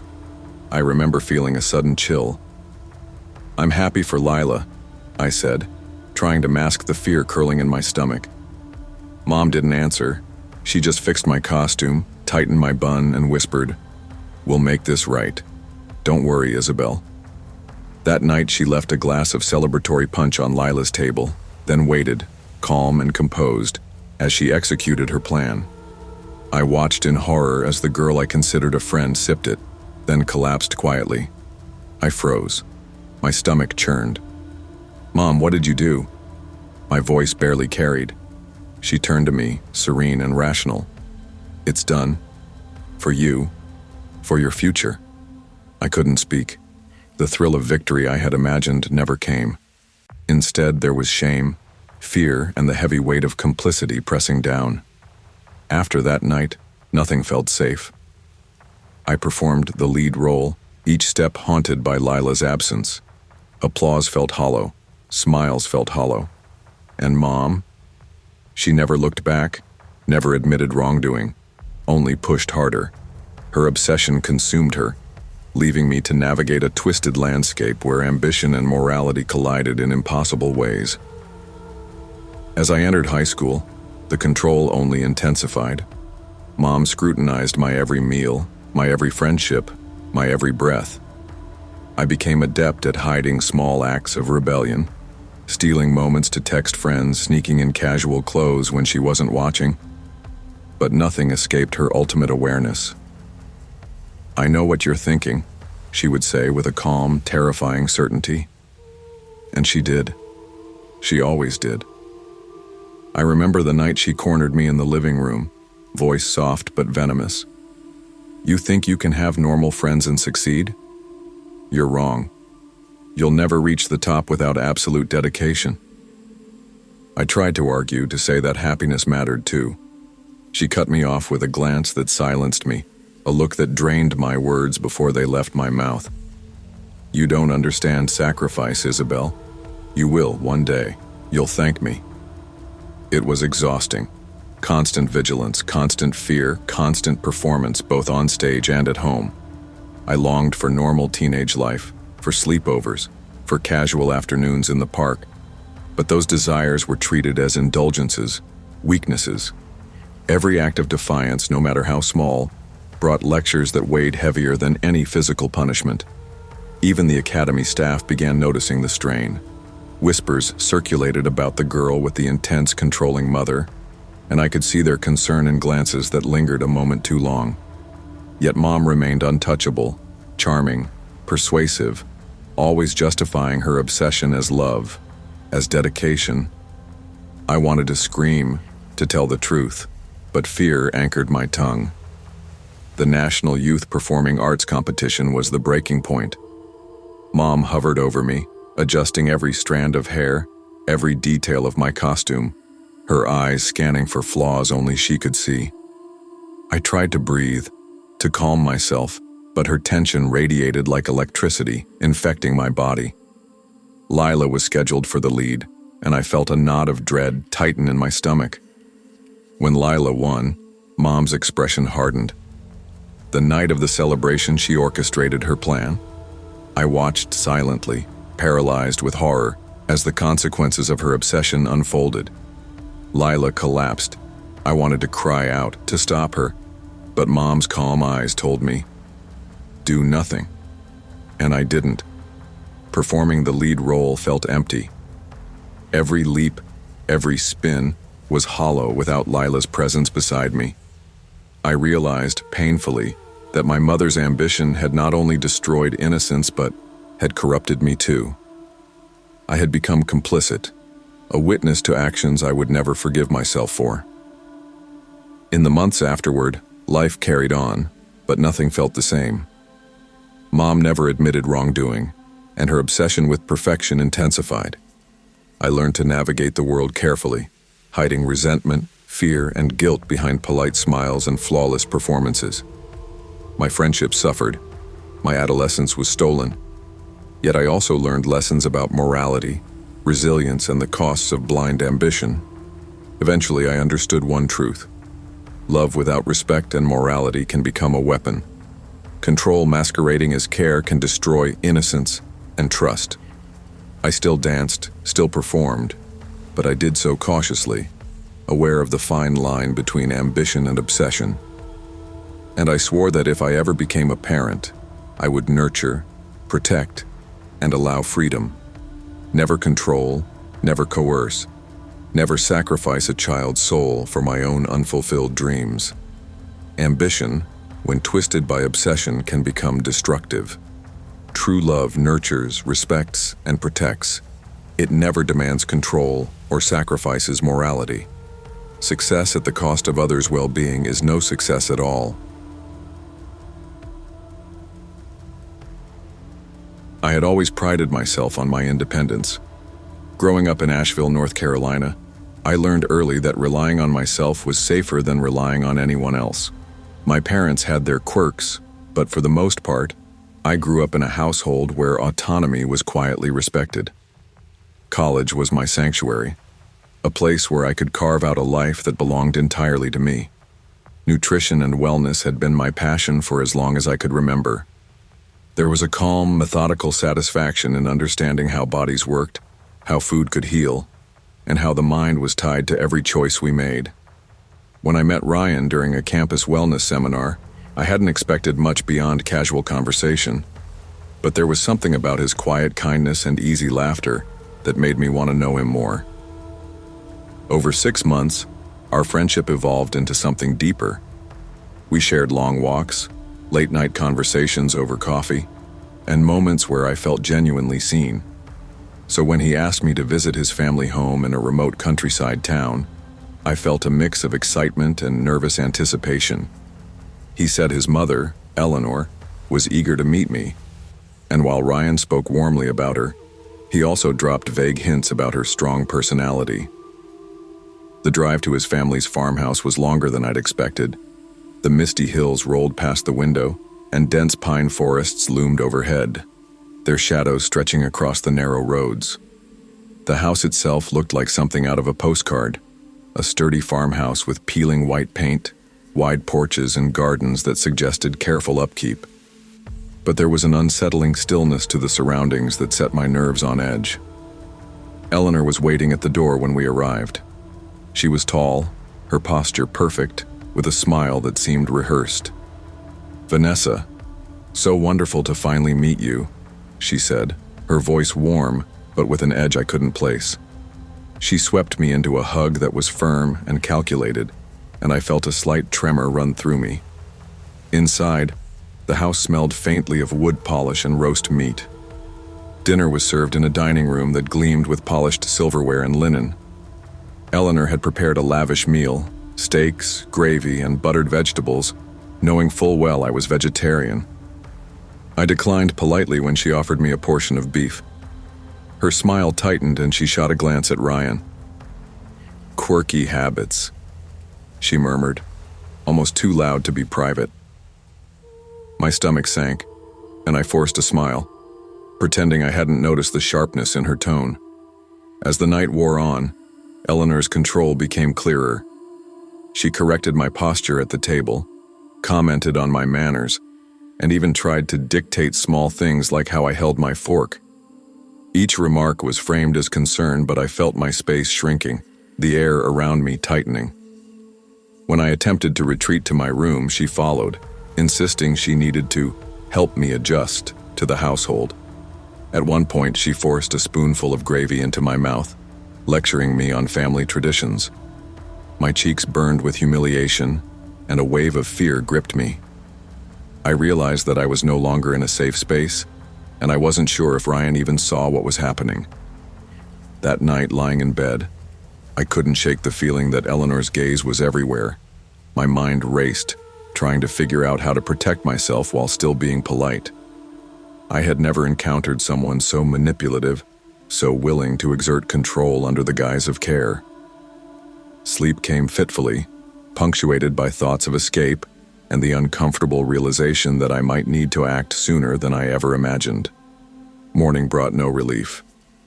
Eleanor was already in the kitchen when I stepped down, humming softly, preparing a breakfast that smelled overwhelmingly of bacon and eggs. "Morning, dear," she said, her tone saccharine. I smiled weakly, feeling trapped. I tried to keep conversation neutral, but every answer seemed to invite critique. "Too little protein for a young woman," she said, peering at my oatmeal. I explained that I was vegetarian. Her eyes narrowed. "Vegetarian? How will you ever fit in here?" Ryan seemed oblivious. He poured himself coffee, chatting about plans for the day. Eleanor leaned closer to me. "You'll get used to it eventually. This is a family home. We have our ways." She smiled as if the words were innocent, but I felt a chill. It wasn't just advice, it was control, and it was deliberate. Throughout the day, Eleanor's presence was suffocating. She hovered when I tried to read in the living room, commented on the way I folded towels, the way I walked across the floor. Every movement felt monitored, every gesture analyzed. I started noticing small things: doors locked when I wasn't looking, cupboards bolted shut. It was subtle, but my instinct screamed that this was intentional. I tried to find refuge in Ryan, but he seemed caught between his mother and me. He laughed off her comments, saying, "She's just eccentric. Don't take it personally." But I could see the tension behind his eyes. It wasn't that he didn't care. He just didn't realize the danger until it escalated.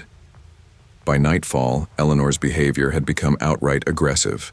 She cornered me in the hallway, lecturing me about family customs while holding a spoonful of gravy like a weapon. I flinched instinctively, feeling a mix of fear and disbelief.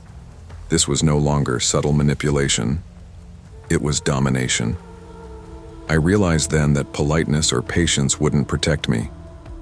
I needed a plan to get out. That night, I lay awake, listening to the creak of the house, the faint rustle of the wind in the pines. My mind replayed every interaction, every sharp glance, every forced smile. I couldn't predict Eleanor's next move, and that uncertainty made her power even more dangerous. I thought about driving away, but the roads were unfamiliar, the house so remote. Yet every instinct in my body screamed that staying could be harmful, and maybe more than emotionally. I waited for an opportunity. Ryan, deep in sleep, was my only chance. I crept into the kitchen, careful not to wake Eleanor, and grabbed his car keys. The air was thick with fog as I slipped out into the early morning. My hands shook on the wheel as I navigated the winding country roads, my mind replaying every detail, every subtle threat Eleanor had made. Fear coursed through me, but so did a strange sense of empowerment. I was reclaiming control. The drive felt endless, the mist wrapping around the trees like ghosts watching my escape. I kept thinking about Eleanor's face, that controlled smile that didn't reach her eyes. What had compelled her to treat me that way? Was it jealousy? Fear of losing her son? Or something darker? I didn't know, and I didn't want to. What mattered was that I was getting out. By the time I reached the city, exhaustion hit me like a wave. I parked in front of my apartment, shaking and silent. The sense of relief was immediate but fragile. I knew I couldn't ignore what had happened. It wasn't a one-time incident. Eleanor's obsessive control wasn't a quirk, it was a pattern of domination. The next days were filled with anxiety and reflection. I confronted Ryan gently, explaining why I had left. He was shocked and hurt, but started to understand that his mother's behavior wasn't harmless eccentricity. Therapy became a lifeline, helping me process the fear, humiliation, and confusion I felt. I learned to set boundaries, to trust my instincts, and to recognize manipulative behavior even when it hides behind affection or concern. Life after the escape wasn't easy. I struggled to reconcile my feelings for Ryan with the knowledge of his mother's actions. Visits were off limits, and I spent months rebuilding my sense of safety. I became hyper-aware of power dynamics in relationships, noticing the subtle ways someone might control or dominate another person. My friendships deepened as I learned to communicate openly and to trust my instincts rather than dismiss them. One night, I had a dream about Eleanor standing in the kitchen smiling. I woke up in a panic, my heart racing, and realized that trauma leaves lingering shadows. But each day I reclaimed autonomy. Small victories like cooking my favorite meal or taking a long walk alone helped diminish her presence in my mind. I understood that survival isn't just about escaping physically. It's about rebuilding mental and emotional space. Time passed, and Ryan and I eventually parted ways. He remained kind but cautious, learning the hard way that blind trust in family can be dangerous. I continued my studies in nutrition and wellness, now with a deeper understanding of boundaries, consent, and emotional health. I shared my story with close friends, helping others recognize the signs of manipulation and control before it escalates.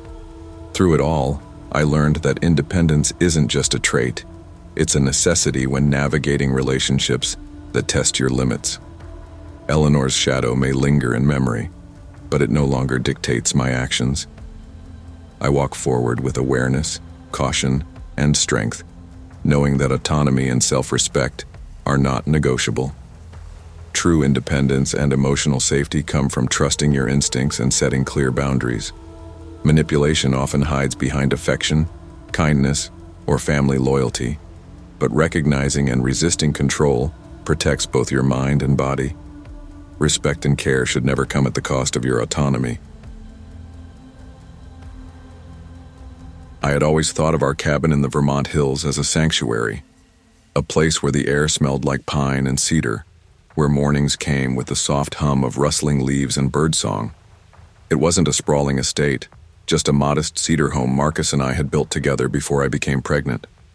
The creaking floors and the gentle sway of the old wood gave it character, made it feel alive. Yet, as the months passed and my belly grew heavy with our first child, the isolation that once comforted me began to gnaw at my nerves. Marcus had been a forest ranger for over a decade. His job required vigilance and long hours, patrolling trails, checking on wildlife, and sometimes dealing with emergencies in areas so remote that self-service was non-existent. I loved him for his dedication, but with each call that took him farther from home, I felt a creeping anxiety that I tried to suppress. I knew that fear was a part of motherhood, a biological tug toward protecting life that wasn't yet born. Still, the reality of being 38 weeks pregnant and alone in the middle of the misty hills made my chest tighten in ways I hadn't expected. The first sign that tonight would be different came just before dusk. I had been in the kitchen, sipping a cup of herbal tea, when I noticed headlights slicing through the fog. A black van, unmarked, rolled slowly down our gravel driveway. My dog, Rusty, a golden retriever with an uncanny sense of danger, growled low, hackles raised. I peered through the window, heart skipping a beat. The van stopped, and 4 men stepped out. They didn't wave or hesitate. They moved with a deliberate confidence, heading straight for our cabin. "Rusty, stay," I whispered, but he bolted toward the door, barking furiously. The knock came seconds later, a solid thump that shook the doorframe. "Hello? Anyone home?" a voice called, though it carried no friendliness. I backed away slowly, heart hammering, my hand brushing the small crowbar I kept by the door for emergencies. My fingers trembled as I realized just how alone I truly was. 40 miles to the nearest hospital, my phone barely had a signal, and my husband was hours away. I retreated to the basement, dragging Rusty with me, and barricaded the door with a heavy shelf. Shadows moved above, muffled voices, laughter that sounded too loud for friendly visitors. Panic surged through me, my breathing shallow, every muscle tense. The men began pounding on the basement door, taunting me, calling my name as if they knew I was there. I gripped the crowbar with sweaty palms, realizing that this wasn't just fear, it was survival instinct. Every fiber of my body screamed to protect myself and the life growing inside me. Time slowed. Each second felt drawn out, and yet, it passed too quickly. The pounding became relentless. Rusty lunged at the bottom of the door, teeth snapping, growls vibrating through his chest. I swung the crowbar at every attempt to push through. My mind raced through strategies Marcus had taught me for emergencies. Stay calm, stay mobile, use every advantage. But the uncertainty of how far these men would go made me feel trapped, powerless. And then, through the haze of fear, came the unmistakable sound of Marcus's voice, calling my name, rifle in hand. The intruders scattered into the foggy night, leaving me trembling, Rusty whining and circling my legs. Relief washed over me in a wave, but it didn't erase the terror I had felt. The reality settled in. I had been vulnerable, and if Marcus had been delayed another hour, the outcome might have been different. That night I lay in bed with Rusty pressed to my side, eyes wide in the dark, knowing that the illusion of safety had been shattered forever. The morning sunlight didn't bring comfort, only a lingering tension. Marcus brewed coffee quietly, eyes distant as he observed the aftermath of the previous night. I tried to sip my tea calmly, but my hands shook and my stomach churned, admitted, my voice barely above a whisper. "I don't know how I let that happen. I thought I could handle it, but..." I froze. He reached over, placing his hand over mine. "You didn't freeze," he said firmly. "You survived. You protected yourself. Rusty helped, and you stayed alive. That's not freezing, that's instinct." His words were meant to soothe, but the memory of the pounding on the basement door refused to fade. Every corner of the cabin felt different now, shadows deeper, silence louder. I realized that the place I had once thought of as a haven now carried the weight of potential danger. Over the next few days, Marcus helped me fortify the cabin. We installed reinforced locks on every door, motion sensor alarms along the perimeter, and even cameras near the driveway. Every adjustment felt both reassuring and suffocating. The very measures meant to give me security also reminded me of how fragile that safety was. I began sleeping with Rusty close to the bed, crowbar at the ready, and checking the windows multiple times a night. The psychological toll was subtle at first, manifesting in moments of hesitation, pausing before opening the door, flinching at a shadow, jumping at every unfamiliar sound. Marcus noticed the change and gently reminded me that some fear was natural, that preparing for our baby meant preparing for anything. But it wasn't just preparation. It was vigilance, a constant hum beneath every activity, a subtle shift in how I interacted with the world. Even simple tasks became exercises in caution. Fetching water from the stream, checking the propane tanks, or walking Rusty after sunset carried a heightened awareness. Every sound in the forest, the snap of a twig, a rustle in the brush, made my pulse spike.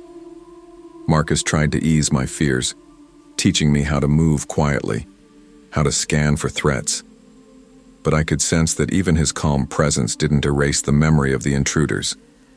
Isolation had always been a part of cabin life, but now it felt different. It was no longer peaceful. It was potential danger waiting to happen. Every glance toward the foggy hills reminded me that the world outside our walls could intrude without warning. And with our baby on the way, that possibility carried a heavier weight. I began practicing escape routes, checking emergency kits, and rehearsing mental drills in case of another intrusion. One evening, as rain pelted the roof in rhythmic thumps, I sat with Rusty at the window, watching the forest blur into shadows. Marcus had been away on a late patrol, leaving me alone for a few hours. I felt the familiar tension coiling in my chest, an instinctive preparation for danger. Memories of the van and the pounding on the basement door returned in flashes. I realized that the fear had become embedded, an ever-present companion that I could neither shake nor ignore. I practiced mental exercises, imagining worst-case scenarios and planning my responses. Where would I go? How could I protect myself and the baby? I reinforced the basement door again, placed heavy furniture strategically, and even tested the crowbar's balance for maximum effectiveness. Rusty stayed close, alert and protective, as if he understood that the stakes had shifted from ordinary survival to maternal defense. The hours stretched slowly, and when Marcus finally returned, I felt an immense relief. He noticed the changes, the way I moved with caution, how my eyes scanned the woods constantly. "You're preparing," he said quietly. "That's good. That's smart." I nodded, but inside I knew it went beyond preparation. It was vigilance born from fear, a constant undercurrent that would follow me through pregnancy, childbirth, and parenthood. Weeks passed. The baby's movements became a reminder of why every precaution mattered.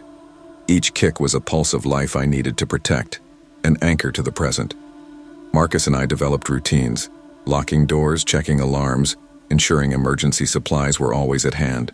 I still had moments of vulnerability, small panics when I heard an unfamiliar sound outside, or imagined eyes watching from the mist. But each time I breathed, assessed, and acted. Fear had taught me caution, and caution had taught me empowerment. I no longer felt helpless. I felt prepared. The night our child was born, I held the baby in my arms, feeling an overwhelming sense of protection and purpose. All the fear, all the sleepless nights, the drills and alarms, they had led me here. Marcus stood beside me holding my hand, our eyes meeting in quiet understanding. The cabin, once a source of fear, now represented resilience, preparation, and the bond of family. I realized that fear is not weakness. It is a signal, a guide. It drives us to prepare, to protect, and to grow stronger. The experience had changed me, reshaped my understanding of safety, vigilance, and love. I had faced vulnerability and come through it, stronger and more attuned to the world around me. Fear can be a powerful teacher. When harnessed wisely, it fosters vigilance, preparation, and protective instincts, turning vulnerability into strength. True safety is not the absence of danger. It is the conscious readiness to face it, coupled with the courage to act decisively to protect yourself and those you love. I was 7 years old, the kind of age when the world felt big but mostly safe. I lived in Santa Fe, New Mexico, a city of warm sun, dusty red streets, and wide-open skies. I loved the park near our apartment, a small oasis of green with swings, slides, and the smell of blooming flowers in the spring. Most afternoons I could spend hours there, running around until my mother called me back for dinner. The park was my world, a place where curiosity and imagination felt safe and boundless. My mother, Clara, worked long hours as a nurse at the local hospital, but she always made time for me. She taught me to notice details in the world, to pay attention to strangers, and to ask questions when something didn't feel right. I was careful, polite, and trusting in the right circumstances. I liked meeting people, especially adults who smiled warmly and seemed kind. I didn't know that kindness could sometimes hide danger. It started on a bright Saturday afternoon. The sun was warm on my shoulders, and I was building a sandcastle near the swings when a woman approached. She looked friendly, dressed in soft colors, and introduced herself as Margaret. "Hi, Lydia," she said, her voice gentle and soothing. "I'm a friend of your mother's. She asked me to take you to meet my family. Would you like to come?" I hesitated. I didn't remember my mother mentioning this friend, but Margaret's smile was inviting, and something about the way she spoke made me think my mother would approve. "Are you sure Mommy said it's okay?" I asked, my small voice wavering. "Oh yes," she said, kneeling to my level. "She's very busy today, and we thought it would be fun to have a little adventure. Just you and me." I glanced at the swings, the empty park, and then at Margaret's eager expression. My curiosity won. I followed her to her car, a dark sedan parked nearby. Rustling of the wind through the trees and the distant laughter of children masked the tension I didn't yet feel. As we drove, the scenery changed from familiar streets to winding desert roads. The buildings thinned, replaced by rocky hills and scrubby bushes. I noticed Margaret's grip tightening on the steering wheel, and the way her eyes darted at every passing car. She ignored a stop sign, muttered under her breath, and then laughed nervously, a sound that didn't match her calm demeanor earlier. Something felt off, but I didn't know what to do. I trusted her, or I thought I did. When we stopped at a gas station, a man approached us. "Hey, are you with the child?" he asked, frowning. "There's a report about a missing girl around here." My stomach tightened. Margaret's face changed instantly. She looked furious, her hands clenching, and before I could react, she pulled a hammer from under her seat and struck the man. I screamed, frozen as she dragged me back into the car, locking the doors. I didn't understand why someone I had trusted could hurt another person, or why I was being taken further into danger. My mind raced, trying to piece together the situation. She whispered in a low voice, "Don't be afraid, Lydia. You're going to be mine now." The words didn't make sense, and yet her tone carried a weight that silenced me. That was the first time I realized that the world wasn't always safe, and that sometimes even adults could be terrifying. The drive continued, the desert stretching endlessly on either side. Margaret's hands trembled as she gripped the wheel, her lips pressed tight, and I felt the fear growing inside me. I didn't know how to escape, didn't know if anyone knew where I was. My thoughts spun, recalling everything my mother had taught me about strangers. Stay calm, ask questions, look for help, but nothing seemed possible now.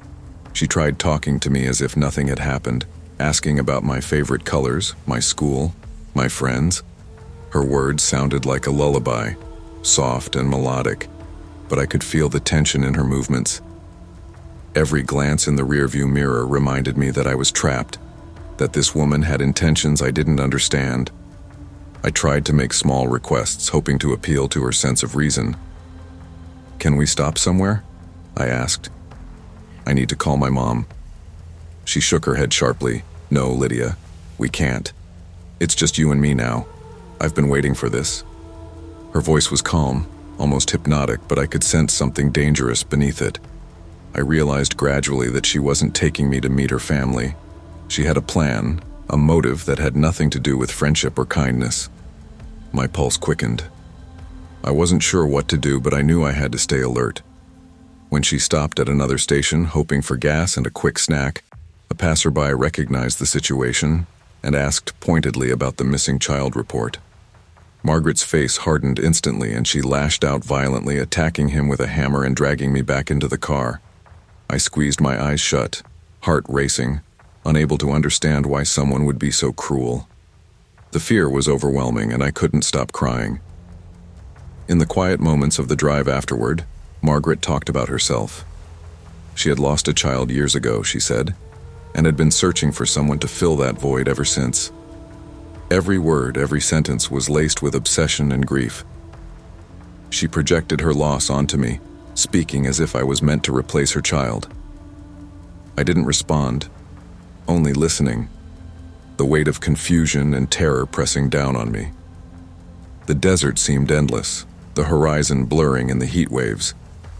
I tried to memorize details, the shape of the hills, road signs, gas stations, anything that might help authorities track us. I didn't know if it would work, but clinging to small thoughts gave me a sense of control in a situation where I had none.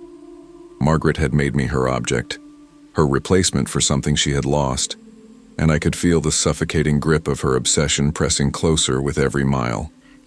Eventually, police had tracked the car, moving ahead to block exits, while helicopters hovered above.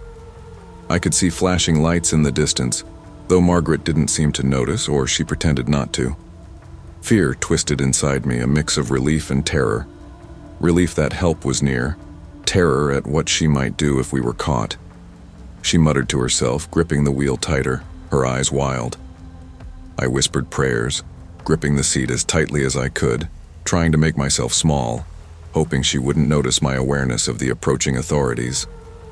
Finally, the car slowed, surrounded by police vehicles. Margaret panicked, attempting to escape, but it was futile. Officers pulled her from the vehicle, restraining her as I was guided out, crying and shaking but alive. The cool evening air hit my face, sharp and real, and for the first time in hours I felt a flicker of safety. Rustling voices, commands, and the smell of uniforms surrounded me, but I clung to a single thought. I was free. As they asked questions, I realized how close I had come to danger, how easily someone could exploit trust, charm, or kindness to achieve obsession-driven goals. I didn't understand all the details, but I understood the principle. Vigilance and awareness matter, even for children. Adults could be dangerous, and not all intentions were pure, even if they were wrapped in a friendly smile. In the following weeks, life returned to a semblance of normalcy, though the shadow of fear lingered. My mother strengthened boundaries at the park and in daily life, teaching me to recognize red flags, to ask questions, and to assert personal safety. I learned to trust my instincts, even when someone seemed kind, and to understand that fear can be a signal to act. Therapy sessions helped me process the terror and confusion. I learned that Margaret's actions were not about me. They were about her grief, obsession, and desire for control. Understanding this helped me separate my sense of self from the trauma. I realized that while I had been vulnerable, my resilience had allowed me to survive and recover.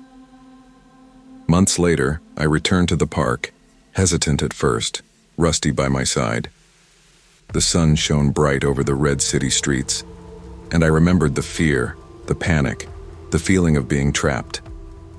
But I also remembered the way I survived, the way my instincts guided me, and the love and vigilance my mother had shown. I began to play again, slowly, cautiously, aware but unafraid to reclaim my space. The incident had changed me. I learned that trust must be earned and that awareness is not paranoia. It is survival. I understood that some people carry obsessions and grief so deep that they can project it onto others, and that even innocence must be shielded.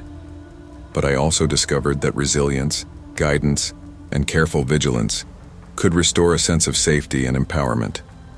Trust is essential but must be tempered with awareness. Obsession and grief can drive individuals to manipulate and control others, even innocent children, and vigilance is crucial for safety. Empowerment comes from recognizing red flags, asserting boundaries, and learning that resilience and guidance can overcome fear and restore a sense of security. I still remember the first time Sunrise Market felt both magical and frightening. It was June 2015, a bright Saturday morning, and my mom and I had walked down Briarwood Lane in Minneapolis to the little corner store she frequented.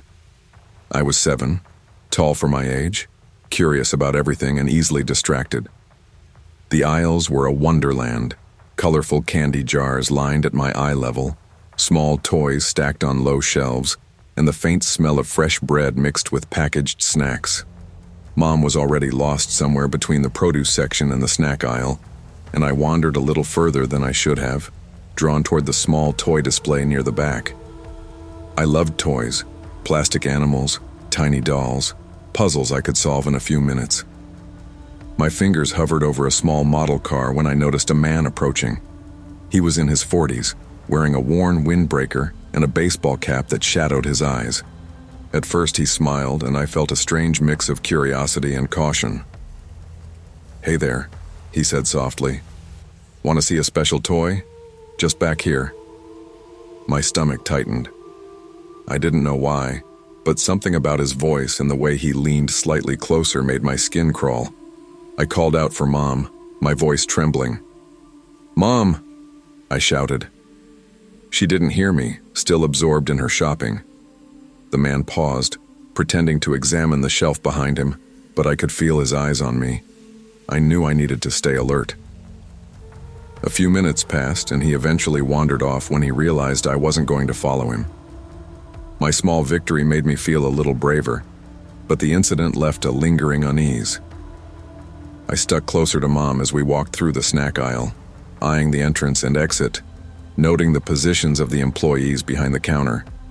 Something in me had shifted. I understood, in a very basic way, that even familiar spaces could suddenly become dangerous. Later, as Mom checked out, I decided to use the restroom at the far corner of the store.